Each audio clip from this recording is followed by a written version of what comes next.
So, hey everyone, I am Vedant and I welcome you all to Humanities वाले।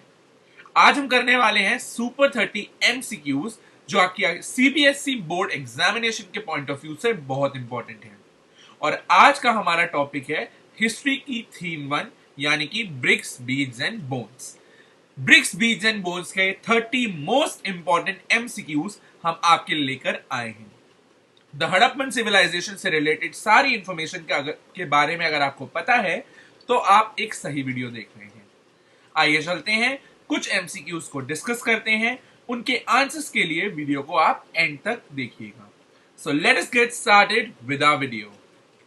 सो the very first question here is which is the most distinctive artifact of the Harappan or the Indus Valley civilization।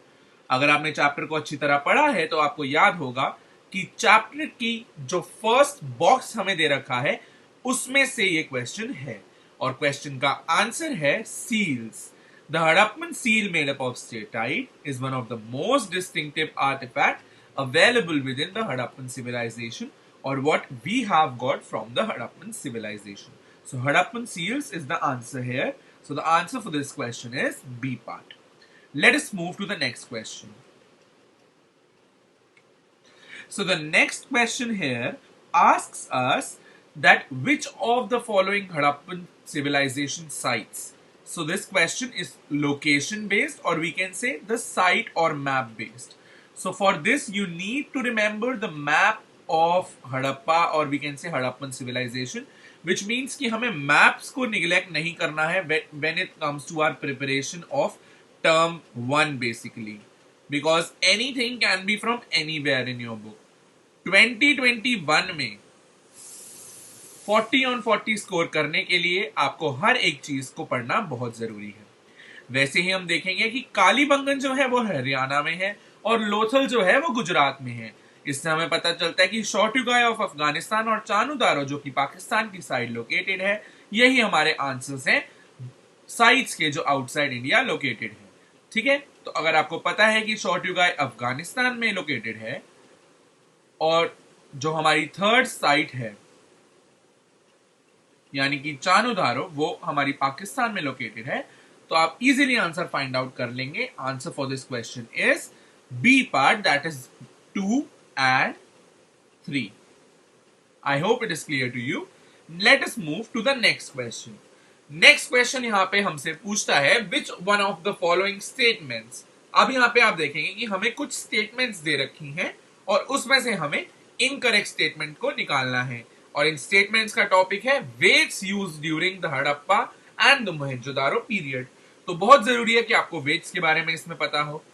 The correct answer for this question, जहां पर हमें बताया हुआ है कि हमारा a part है in Harappa and Mohenjodaro period exchanges were regulated by a precise system of weights usually made up of stone called chert. ये एकदम सही स्टेटमेंट है।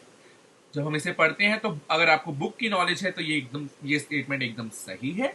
दूसरी स्टेटमेंट है they were generally cubical without marking. ये थोड़ी डाउटफुल स्टेटमेंट है तो हम इस पे स्टार लगा लेंगे, फिर हम आगे की स्टेटमेंट को पढ़ना शुरू करेंगे। The higher denominations of weights were binary in multiple of 2। ये बिल्कुल करेक्ट स्टेटमेंट है। वहीं चौथी स्टेटमेंट हमसे कहती है कि the smaller weights were probably used for weighing jewellery and beads. ये भी बिल्कुल सही स्टेटमेंट है। जो स्टेटमेंट हमारी इनकरेक्ट रही वो रही पार्ट बी, यानी कि they were generally cubical and without markings. I hope this is clear to you. Let us move to the fourth question। The significance of Harappan seals। फिर से एक क्वेश्चन आता है सील्स से जो कि बहुत इंपॉर्टेंट है। इसका मतलब हमें यह तो पता चल जाएगा कि अगर हम एमसीक्यूज को सॉल्व करते हैं तो हमें टॉपिक्स की इंपॉर्टेंस पता चलती जाएगी। तो आज से हम याद रखेंगे कि हमें हड़प्पन सील्स के टॉपिक को अच्छी तरह रिवाइज करना है। तो Harappan seals began to realize when। Significance हमें इन हड़प्पन सील्स की कब पता लगनी शुरू हुई। तो क्वेश्चन नंबर 4 का जो हमारा आंसर है वो बहुत ही सिंपल है। वह आंसर ये है कि जब दयाराम साहनी जी ने in early decades of 20th century discover किया सील्स को हड़प्पा में, तब हमें major significance of Harappan seals पता लगनी शुरू हुई within modern day. Right, let us move to the fifth question. My archaeological mission to India and Pakistan was written by So here's a question which is of remembrance, that you need to remember some certain thing and then answer a particular question. So the answer here stands to be REM Wheeler. REM Wheeler, which is the B part. So the answer for question number 5 is part number B. आइए देखते हैं question number 6 हमसे क्या पूछ रहा है. In which of the following the problems of archaeological interpretation were most evident? Archaeological interpretation यानी कि जो आर्कियोलॉजिस्ट इंटरप्रेट करते हैं हमारे हिस्टोरिकल फाइंड्स को, तो क्या क्या प्रॉब्लम आती है, राइट? तो उसमें से मोस्ट एविडेंट हमें कहां मिली है, ये हमारा क्वेश्चन है. इस क्वेश्चन का भी जो हमारा आंसर है वो है रिलीजियस प्रैक्टिसेस, क्योंकि हम देखेंगे कि जो हड़प्पन सिविलाइजेशन का हमारा आर्किटेक्चर है वो हमें क्लियरली मोहेंजोदारो में मिल चुका है, राइट? क्लियरली वो हमें पता चल चुका है. वही सोशल स्ट्रक्चर हमने ब्यूरियल्स और हमारा आइटम्स यानी कि मतलब यूटिलिटेरियन और लग्जरियस आइटम्स से हमने ट्रेस कर लिया कि सोशल स्ट्रक्चर क्या होगा. उसके अलावा ऑक्यूपेशनल स्ट्रक्चर भी हमें काफी हद तक एविडेंट है from agriculture to other things कि यही ऑक्यूपेशन सर्टेन मतलब कुछ लोगों की रही होगी. वहीं रिलीजियस प्रैक्टिस पे ऐसे कोई फाइंड्स नहीं है और प्रॉब्लम्स आती हैं आर्कियोलॉजिकल इंटरप्रिटेशन में. We have no clear evidences of the religious practices of Hadappans or the people residing within the Hadappan civilization. वहीं चलते हैं अपने 7th क्वेश्चन की ओर. 7th क्वेश्चन हमसे कहता है, some scholars have suggested that Proto-Shiva is possibly a shaman. Shaman are those having magical powers to heal a person with their magical powers. This is the definition given in the book. वहीं which of the following statement is correct meaning of word shaman? So yes, people who claim magical and healing powers as well as an ability to communicate with the other world are shamans. Rest all the definitions stands to be wrong here. So part A is the answer for this question. Let us move to the next question. Question number 8 हमसे पूछता है the significance. ये again एक repetitive question है जो कि हम कर चुके हैं पहले, तो इसको हम इग्नोर करेंगे. वही हमारा 9th क्वेश्चन हमसे पूछता है कि in which of these countries do Indus civilization exist? Indus civilization इनमें से कौन सी कंट्रीज में एग्जिस्ट करती है?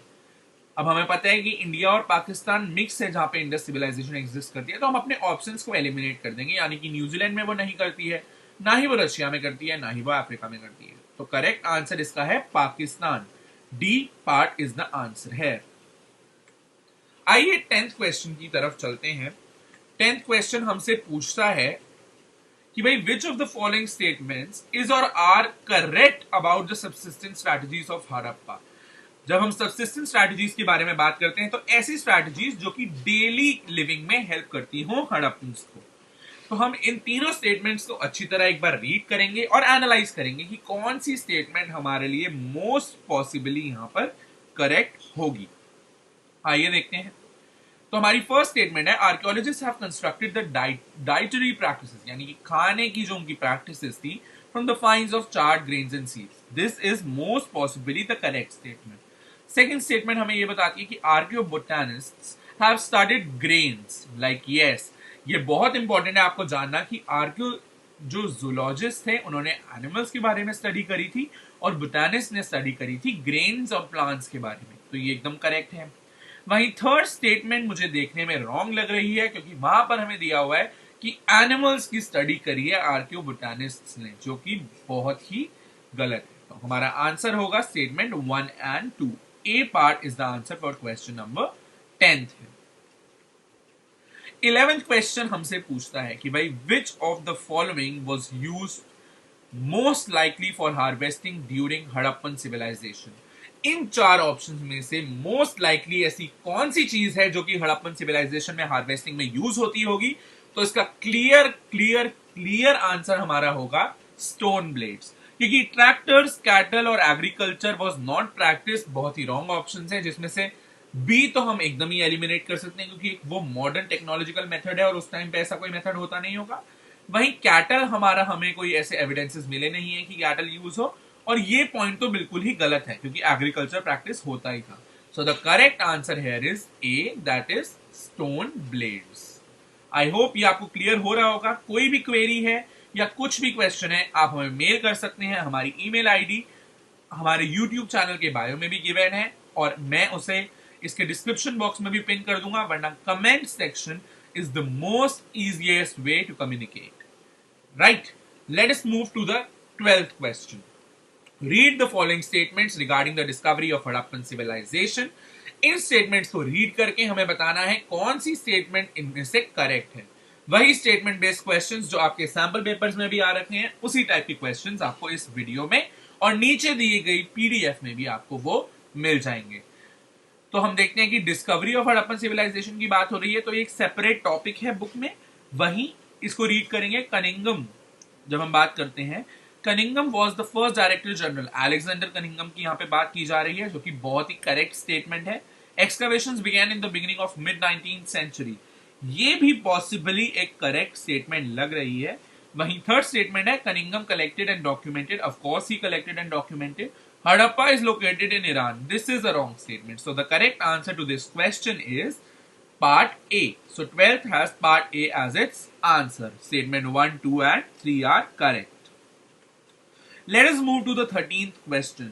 13th question हमें कहता है कि हमें कुछ एक piece of information यहाँ पे दे रखा है। ऐसा क्वेश्चन हमें अपने 2020 के सैंपल पेपर में भी देखने को मिला था कि हमें एक piece of information दे रखा था और हमें उसके बेसिस पे एनालाइज करना था कि ये किस चीज के बारे में करेक्ट इंफॉर्मेशन है। इंफॉर्मेशन को रीड करेंगे। A large building found at Mohenjodaro, Mohenjodaro पे एक लार्ज बिल्डिंग मिली है, was labelled as the palace by archaeologist. वो एक पैलेस की तरह करी गई थी, मतलब वो पैलेस लग रहा था आर्कियोलॉजिस्ट को। A stone statue was labelled and continues to be known as the priest king. एक स्टोन स्टैचू मिला है जिसको प्रीस्ट किंग बोला गया। The Mesopotamian history found parallels in Indus region, की मतलब इंडस रीजन और हमारा जो मेसोपोटामियन रीजन है उसमें कुछ पैरेलल यानी कि सिमिलैरिटीज पाई गई हैं। राइट, देखते हैं कि इसका आंसर क्या है, कि स्टेटमेंट करेक्ट कौन सी है। इट एमर्ज्ड इन ईरान, ये तो करेक्ट लग नहीं रहा। They used to call the king as the political leader, इसकी भी कोई फाइंडिंग्स नहीं है। In Mesopotamia we find parallels of Indus region, it had no contacts with other lands. तो इसका करेक्ट आंसर, क्वेश्चन नंबर 13 का करेक्ट आंसर है C part, जो कि क्लियरली हमें हमारे टेक्स्ट में दे रखा है। तो ये तो बहुत ही सिंपल क्वेश्चन था, इसमें तो कुछ वरी करने की चीज थी ही नहीं। लेट्स मूव टू 14th क्वेश्चन। Read the following information given in the box carefully. So there here like we have this information, although it is not given in a box. Let me draw the box for you. So this is the information given to you here. So Great Bath was found at Kalibangan. Fire altars were found at Lothal. Both these statements are correct. So they are asking us what is the purpose of these statements, right? So in context they are asking. These type of questions are really important. So basically here the context is part C, that is spiritual. I hope this is also clear to you that Great Bath and fire altars both were possibly available for religious or spiritual purposes. Right? Let us move to the 15th question, which takes us to the most important part of our video, where we have certain assertion and reason questions for you, which are really important and will solve your problem of facing problem in such an easy part of your paper. This section is something जहां पे बहुत सारे students गलती करते हैं, जबकि ये सबसे इजी सेक्शन है। तो आइए हम इसके कुछ क्वेश्चंस डिस्कस करते हैं, जिससे आपकी ये जो क्वेरी है असर्शन रीजन से रिलेटेड, ये अच्छी तरह हिस्ट्री में एटलीस्ट क्लियर हो जाएगी। फर्स्ट ऑफ ऑल हम इंस्ट्रक्शंस को ध्यान से पढ़ेंगे। इंस्ट्रक्शंस में हमें पता चलता है कि बोथ हमें यहाँ पे एक असर्शन दिया होगा और एक रीजन दिया होगा। असर्शन यानी कि एक स्टेटमेंट जो कि बस ऐसी स्टेट कर दी गई है, उसी का कुछ रीजन है जो कि हमें यहाँ पे दे रखा है। हमें चेक करना है कि इस असर्शन का और इस रीजन का कुछ कनेक्शन है या नहीं। राइट, इस कनेक्शन को हम तब चेक कर पाएंगे जब असर्शन और रीजन आपस में इंडिविजुअली करेक्ट हो। तो हमारे जो आंसर्स आएंगे वो कुछ इस टाइप में आएंगे कि both A and R are true and R is the correct explanation of A, कि भाई R की करेक्ट एक्सप्लेनेशन, R है करेक्ट एक्सप्लेनेशन A की। तो ये तो हमारा A पार्ट रहेगा। राइट, वहीं B पार्ट कहेगा कि भाई A भी ट्रू है आर भी ट्रू है, बट इन दोनों के बीच में कोई रिलेशन नहीं है, तो ये करेक्ट रीजन तो इसका है नहीं, राइट। वहीं दूसरा हमें कहेगा कि भाई ए ठीक है बट आर गलत है। चौथा कहता है हमें कि भाई ए गलत है बट आर हमारा जो है वो ठीक है। तो ये चार मोस्ट पॉसिबल आपके ऑप्शंस रहेंगे। इसी में बेस कुछ क्वेश्चंस हमारी नेक्स्ट स्लाइड में दिए गए हैं, आइए डिस्कस करते हैं इनको कि ये क्वेश्चंस कैसे बहुत ही सिंपल क्वेश्चंस हैं। पहले हम असर्शन को रीड करेंगे, फिर हम रीड करेंगे हमारे रीजन को, और फिर हम फाइंड आउट करेंगे कि ए बी सी या डी में से हमारा करेक्ट आंसर क्या है। Assertion and reason one of the most simplest questions हैं हमारे विद इन क्लास 12 के जो हमारे एग्जामिनेशन होने वाले हैं टर्म 1 में। तो हमारा पहला असर्शन रीजन हमें कहता है, जैसे कि मैंने आपको पहले बताया, हम असर्शन को इंडिविजुअली रीड करेंगे। The humpless bull found in Indus Valley civilization was called a unicorn. ऐसा तो बिल्कुल नहीं हुआ था कि किसी भी हम्पलेस बुल को हमने यूनिकॉर्न बोला हुआ हो चैप्टर में।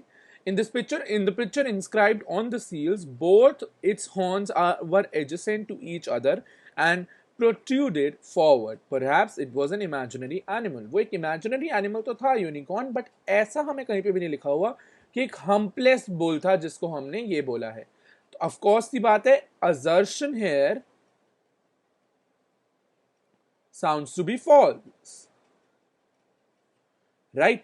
अब हम अपना नेक्स्ट रीजन पढ़ लेते हैं एक बार। The hump animals in seals have received less priority than the humpless animals. Yes, this statement is more over correct. So the reason is true but the assertion is false, which means D part is the answer for question number 15th here. Right? I hope it is clear to you.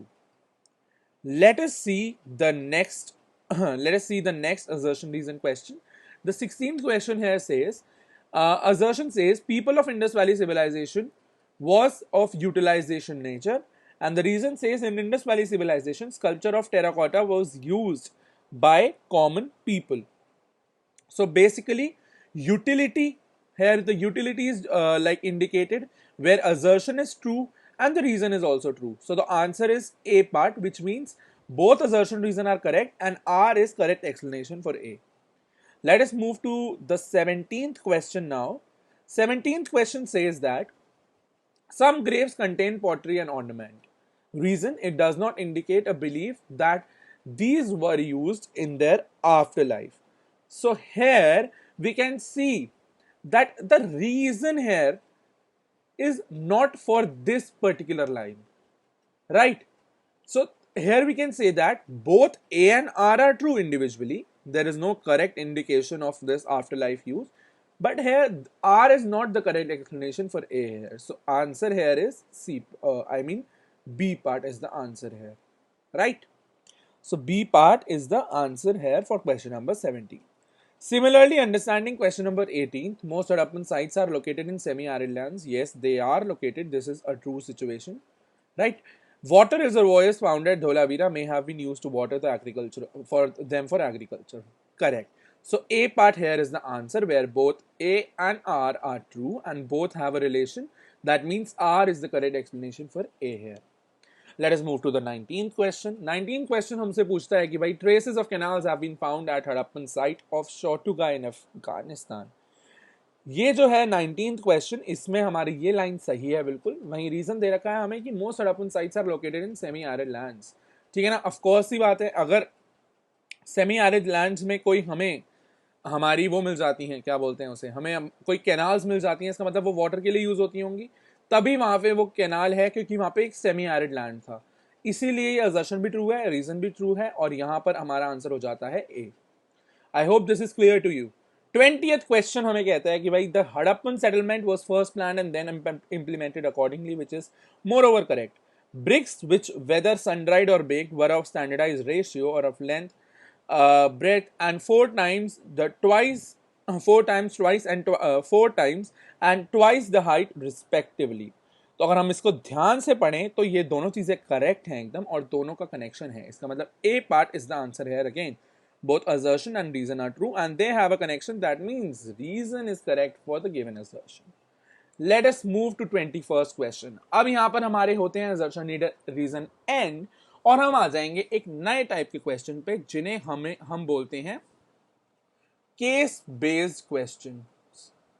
इसमें case based questions में आपको या तो कोई case study दे रखी हो सकती है या तो कोई पिक्चर, जैसे कि हमारे क्वेश्चन नंबर 21 में गिवन है। क्वेश्चन नंबर 21 में हमें एक मोहेंजोदारो का प्लान एक तरह से गिवन है, जहां पे हमें साइट दे रखी है सिटाडेल। सिटाडेल का दे रखा है हमें।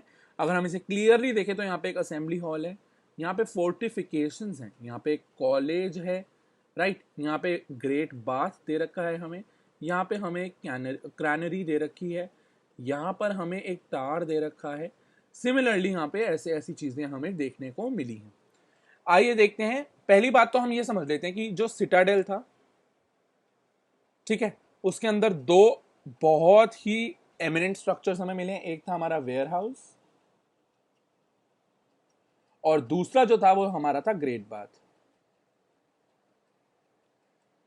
वेयर हाउस जो मेनली है वो स्टोरेज के लिए यूज होता होगा, हमने ये अज्यूम किया है उससे। वहीं अगर हम बात करते हैं ग्रेट बाथ की, जो हम उसको मानते हैं कि वो रिलीजियस पर्पसेस के लिए यूज होता होगा, right. I hope this is clear to you all. आइए स्टार्ट करते हैं अपने फर्स्ट क्वेश्चन से।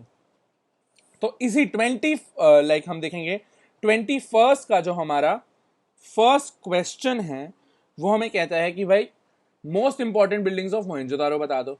तो most important buildings of Mohenjodaro थी great bath and the warehouse, जैसे कि मैंने आपको बताया। वहीं एक और अजर्शन रीजन जहां पर दे रखा है कि citadel was smaller but higher part of Mohenjodaro. Of course it is correct. वहीं ये कहता है it is on the citadel that we have the evidence of structures that were probably used for special public purposes. But ये दोनों चीजें एकदम correct हैं, evidently these both are correct, but there is no relation between them. अगर तो यहाँ पे कुछ सिटाडेल से रिलेटेड चीज लिखी होती जहां पर उसके साइज या फिर लोकेशन की बात हो रही है तो ठीक था, बट यहाँ पे तो सीधा उसके स्ट्रक्चर्स की बात हो रही है, राइट। इसका मतलब है कि ये वैसे तो दोनों करेक्ट है but there is no relation. That means B part is your answer here. Let us move to the next case-based study question. Sorry. So in this question, there is a passage given to you. The passage is really important for you to read before approaching the questions you have in your paper. Firstly, you have to read what the passage says to you. Let us read the passage quickly in order to analyze what could be the possible answers for the given questions to us. Right. So about the drains. Here something is given about the drainage system of Harappa, or we can say Mohenjo-daro to be more precise. So the most ancient system yet discovered. About the drains, Mackay noticed, there is someone known as Mackay who has noticed that it is certainly the most complete ancient systems as yet discovered. Every house was connected to street drains. यहाँ पे बहुत ही important बात बता रखी कि every house had drains connected, right? So the drains were connected to each and every house. The main channels were made up of bricks set in mortar and were covered with loose bricks that could be removed for cleaning. So basically mortar is something here to set it so that the water is not leaked when it is flowing through them. In some cases, limestone was used as covers. House drains were first emptied into sumps or cesspit into which solid matter settled while waste water flowed out into the street drains. Clear, right? Very long drainage channels were provided at intervals with sumps for cleaning. It is wonder of archaeology that little heaps of material, mostly sand, have frequently been found lying outside the drainage channels, which shows that the debris is the material like rock material, was not always carried away when the drain was cleared. Drainage systems were not unique to large cities but were found in smaller settlement as well, right? So they say that it is not only that they were found in large cities, the drainage pattern was found in large cities, but also it was available in the smaller settlements. At Lothal, for example, while houses were built of mud bricks, drains were made up of burnt bricks so that the water does not leak. Now let us see what are the questions related to this particular passage. So 22.1 and 2 here indicate that where were the drainage systems found? So basically drainage systems were mainly found in the small settlements as indicated in the last line. So B part is the answer here. Similarly, 22nd asks that Lothal is located at. Lothal is located at Gujarat, as indicated to you earlier in the earlier part of this video. Right. 23rd question says that Mesopotamian texts refer Malwa as the land of. This is very easy question as given in your book. This is land of seafarers. Seafarers, those who fare through the sea, or are travelers of the sea, those who keep their connection through sea. Right. So B part is your answer here. I hope this is clear to you all. All right. There's one more case study based question where we have 4 questions connected to only one picture. Here we can see that a picture is of a seal, basically. So the seal, basically this seal here has something like such. There is a bull here, kind of. A bull is there. Then we can see there's certain tree here. There is a fish kind of animal here. So basically this is a representation of a seal given to us here. Considering this, observing this particular picture, carefully you need to observe the picture. Let us study what all those 4 questions asked to us indicate to us. Right? So let me just, yeah. Okay. So basically what is shown in the picture? In the picture, let us see what all the 4 options are. Cylinder and flattered seed, circular and flattered coin, cylindered and flattened utensil, none of the above. So basically it is evident from every aspect that it is a representation of a seal, as I have told you earlier. So the answer for this question is B part, right? B part is the correct answer. Similarly, this seal was found in the excavation of Indus Valley civilization. Indus Valley sites is common to, this is very important, it is common to here, we can say China is the answer here, where the seal is, with this type of seal was found at China, right? Let us see the third question. Where does the humped bull motif appears to be derived from? So basically this humped bull motif is found from the Indus region as indicated, right? So A part is the answer here. Let us move to the fourth and the last question related to this particular case. So which of these is a Harappan site? We can clearly see that Magan here is the Harappan site. Others, Magadha was something related to which will come into your second chapter. Similarly, this will also come into second chapter. And Patliputra, Hampi was the capital city of, I guess, Vijayanagar, right? So here particularly you have Magan as your answer. So B part is the answer for this question. Let us move further towards the 25th question of this particular chapter. We are moreover towards the end of this particular video. So 25th questions ask us which of the following items have not been found at Harappan cities. So basically Harappa was somewhere related to pottery, ornaments, copper, mirrors and jewelry. But the found of iron was something from the next century of that to Harappa. So therefore B part is the answer here. It has not been found at any of the Harappan sites. So B part is the clear answer. Iron and iron hand axe. I hope this is clear to you. 25th question is done with this. Moving towards 26th question, which is a bit confusing one where children might get confused.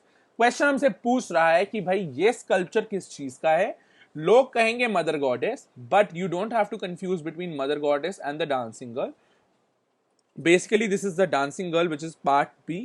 People would confuse, but you can see that mother goddess is dressed more beautifully, and she is like one of those women who had access, like who were considered to be precious at that particular point of time. Priest king is not an answer here. There is a confusion between these 2 points only, but the correct answer to 26th question is our dancing girl. Right. Moving towards the 27th question, the false statements about Harappan civilization. Basically, clearly it is mentioned here that there was no religion known at that particular at that particular time. If there would have been any, but there are no finds. कोई finds religious नहीं है हमारे पास when we predict about Harappan civilization. तभी जो हमारा point 3 यहाँ पर है वो हमारा correct answer हो जाता है. ये statement हमारी false है. I hope this is also clear to you. आगे बढ़ते हुए हम देखेंगे कि भाई 28th क्वेश्चन जो कि बहुत इंपॉर्टेंट है, which one of is not correctly matched. तो अगर हम क्लियरली देखें तो यहां पर हमें इस ट्रिकी क्वेश्चन में ईयर्स ऑफ फाइंडिंग दे रखे इन पर्टिकुलर साइट्स के, जहां पे मैं आपको बता दूं कि मोहेंजोदारो का ईयर यहां पे गलत दे रखा है। तो ये जो पेयर है वो इनकरेक्टली मैच्ड है, बाकी सारे pairs are correctly matched. Now in the comment section you are going to tell me that Mohenjodaro का current finding year modern day में क्या था, राइट? आइए बढ़ते हैं हमारे हम अपने 29th और 30th क्वेश्चन की तरफ। तो 29th हमारा क्वेश्चन और 30th क्वेश्चन एक मैप बेस्ड क्वेश्चन है। मैप बेस्ड क्वेश्चन भी, जैसा कि मैंने आपको पहले बताया, बहुत ही इंपॉर्टेंट है हमारे class 12th term 1 board examination के पर्पस से। यहाँ पे हमें मैप में कुछ लोकेट करा होगा और हमें उसे आइडेंटिफाई करना होगा। सबसे पहले हमें ए को आइडेंटिफाई करेंगे, तो ऑफ कोर्स ही बात है ये लोथल है। क्लियरली अगर आप बुक में देखेंगे तो ये लोथल मार्क होगा, राइट? एनसीईआरटी को आपको इसमें अच्छी तरह, जो एनसीईआरटी में मैप्स गिवन है उनको अच्छी तरह रिवाइज करना है। वहीं बी में हमें पूछा है कि बी पार्ट क्या है, जो कि एक शेल प्रोडक्शन से रिलेटेड प्लेस है। तो शेल प्रोडक्शन से रिलेटेड थी नागेश्वर एंड बालाकोट, और यहाँ पे हमारा जो ऑप्शन ए है वो हमें दे रखा है नागेश्वर, तो यहाँ पे आंसर है ए। 29th का आंसर है सी और हमारा 30th का आंसर है ए। वहीं हम एक बोनस क्वेश्चन की तरफ बढ़ते हैं जो कि बहुत इंपॉर्टेंट है, क्योंकि एक क्वेश्चन हमारा रिपीट हो गया था बीच में। तो बोनस क्वेश्चन हमसे यहाँ पे पूछता है कि भाई look at the image and identify. यहाँ पर जो इमेज है वो हमें सीलिंग की दे रखी है, एक सील की दे रखी है जो कि रोपर में फाइंड हुई थी। So the answer here is C part, a sealing from Ropar. I hope this is clear to you all. All these 30 questions are clear to you all. If you have any query, you are free to ask on our mail, either on our mail or you can ask us in the comment section below. Don't forget to like this video, subscribe to our channel and share this video if you like this video, and share this to your friends, and hope you all must score well. You may also hit on the bell icon in order to get the notification on every video. And the most and foremost thing you should remember is you have this PDF with you. You can just click on the link below in the description box and have the access to this particular PDF. I hope everything is clear to you. All the best for our examination. We are with you. Keep watching us on Humanities Wale. Thank you so much.